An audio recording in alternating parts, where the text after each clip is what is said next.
Baik, terima kasih pemirsa, masih Damai Indonesiaku. Tema ini kita angkat berdasarkan akhir-akhir ini banyak sekali pemberitaan di mana orang mudah marah, kemudian akhirnya berubah ke pemukulan dan lain sebagainya. Seperti yang terakhir kita kemarin mendengar berita dan juga menyaksikan di mana seorang anak toko bos roti, kemudian yang terakhir kemarin juga dokter koas yang akhirnya dia terima gara-gara masalah remeh-temeh sebetulnya kok, hingga akhirnya berujung pada perkelahian dan lain sebagainya. Nah, kita ingin meredam amarah itu bersama guru-guru kita, mendengar nasihat dan juga tausiah dari guru-guru kita.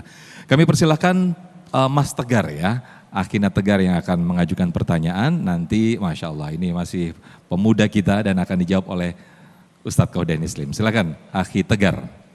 Perkenalkan, nama saya Tegar Putra dari mahasiswa Unisma 45 Bekasi. Izin bertanya kok. Siap. Nah, jadi gini kok, Ustadz Riza kan tadi sudah banyak memberikan tips solusi untuk meredakan amarah dari Rasulullah Shallallahu Alaihi Wasallam. Nah, jadi pertanyaan saya, jika seseorang sudah terlanjur marah dan berakibat fatal yaitu musibah, apa nih selanjutnya yang harus dilakukan oleh orang tersebut jika sudah terlanjur marah gitu, meletup-meletup? Terima kasih kok. Baik, silakan kok. Ustadz izin ya Ustadz, istilah.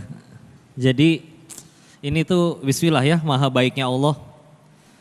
Kita akhirnya gagal ngontrol emosi, terus tahu-tahu dapat musibah.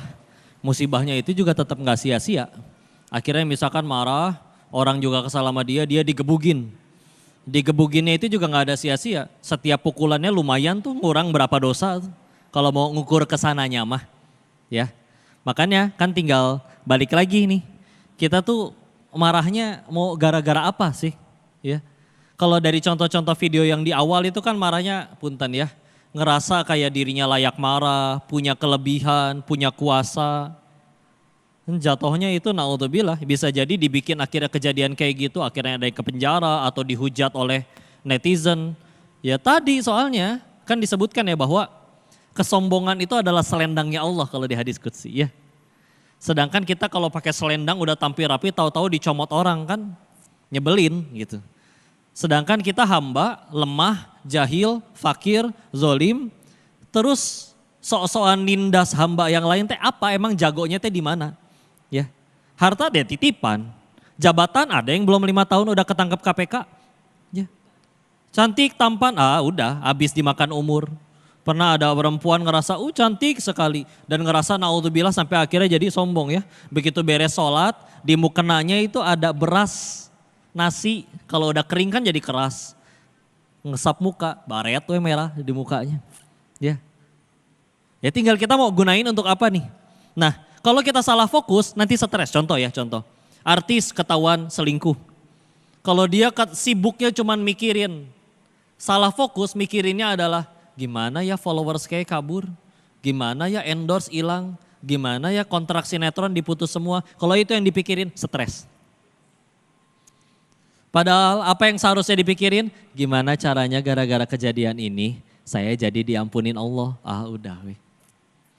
Coba akhirnya dia sewa pengacara mahal, berhasil membersihkan nama baiknya. Padahal betul dia zolim, padahal betul dia selingkuh, padahal betul dia jahat. Tapi bersihin nama baiknya, netizen kembali cinta, Allah belum ampunin. Karena kita nggak tobat-tobat, Allah masih murka, siapa yang bisa nyelamatin? Repot. Ya. Daripada misalkan akhirnya netizen masih mencaci maki, tapi abis dia bikin salah itu, dia malamnya nangis, abis tahajud, turun itu air mata tobat. Bismillah, Allah sudah ampuni, siapa orang mau nyelakain, mau masih menghujat juga. Jadi bismillah, bergeser nanti ya. Ada nasihat dari Abdullah bin Mas'ud, Masya Allah. Semua orang itu hanyalah tamu. Semua yang kita punya cuma titipan. Namanya tamu gak akan nginep seumur hidup, pasti pulang. Namanya titipan, pasti dibalikin ke yang punya. Terus ketika semua orang yang kita andalin punya backingan sampai bikin ngerasa sombong. Harta yang kita banggain akhirnya udah diambil sama yang punyanya. Pas itu semua udah gak ada, apa lagi atau yang tersisa buat kita. Imam Ibnu Taimiyah pernah bilang kayak gini, kalau kita masih gampang stres sedih, ibarat kayak kita terlalu sibuk bagusin dunianya tapi ngancurin akhiratnya. Contoh, rumah kita di ujung jalan ada jembatan. pulang harus lewat jembatan. Ada nggak yang dengan sengaja memperindah jembatannya? Karpet empuk, lampu sorot, tanaman hias, pegangan dari emas, dikasih pengharum. Tapi rumahnya bobrok. Pintu lepas, kaca pecah, atap jebol, tembok retak. Bukankah seindah-indahnya jembatan kita nggak mau tinggal di jembatan? Kita lagi di jembatan. Nama jembatannya dunia. Bukan berarti nggak boleh punya dunia, tapi dunia juga cuman alat buat deketin kita ke Allah. Terus kalau kita sibuk bagus-bagusin jembatannya aja, pantesan ngambek melulu. Karena kita lagi sibuk-sibuknya bagusin sesuatu yang pasti akan kita tinggalkan. Tahu bakal ditinggalin, dibagusin terus. Jadi bukan berarti gak boleh punya. Tapi kalau misalkan salah fokus, nganggap itu semua bahagia dari situ. Oh, ke orang gampang kesel, gampang. Sampai kadang yang gak jelas. Tetangga punya TV baru, kita yang meriang. Dia jadi direktur, kita koma.